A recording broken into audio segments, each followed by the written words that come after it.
Serikali za Israel na Lebanon zimefikia makubaliano rasmi ya kuongeza muda wa usitishaji mapigano kwa siku nyingine 45, hatua inayolenga kutoa nafasi zaidi kwa diplomasia ya kikanda na kimataifa.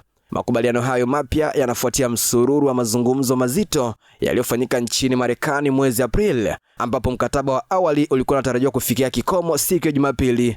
Msemaji wa Wizara ya Mambo ya Nje ya Marekani Tommy Pigott ameeleza kuwa Washington ina matumaini makubwa kuwa nyongeza hii ya muda itachangia kupatikana kwa amani ya kudumu kati ya mataifa hayo mawili. Pigott alisisitiza kuwa suluhu ya muda mrefu itategemea utambuzi kamili wa mamlaka na mipaka ya kila nchi pamoja na kuimarishwa kwa usalama katika maeneo yote ya mipakani. Hata hivyo, makubaliano haya yanakuja huku kukiwa na hofu kubwa ya kuvunjika kwa amani hiyo ardhini. Siku ya Ijumaa, vikosi vya jeshi la Israel vilifanya mashambulizi ya anga yaliyolenga miji na vijiji kadhaa vya kusini mwa Lebanon. Mashambulizi hayo yamesababisha vifo vya watu wasiopungua 12, wakiwemo wahudumu watatu wa afya waliokuwa kazini, hali inayofanya usitishaji huo wa mapigano kuwa hatarini. Jina langu ni Hamza Seifu na hii ni Global TV. Mtaa mzima unajua maisha ni mwendo wa chapchap.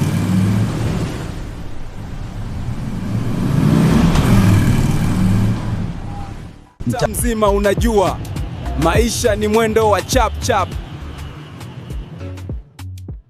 Lakini leo kuna sehemu matumaini yanakutana na suluhisho.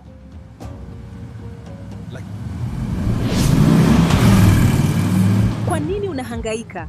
Njoo wezesha Mzawa Microfinance. Punguza stress, ongeza maendeleo.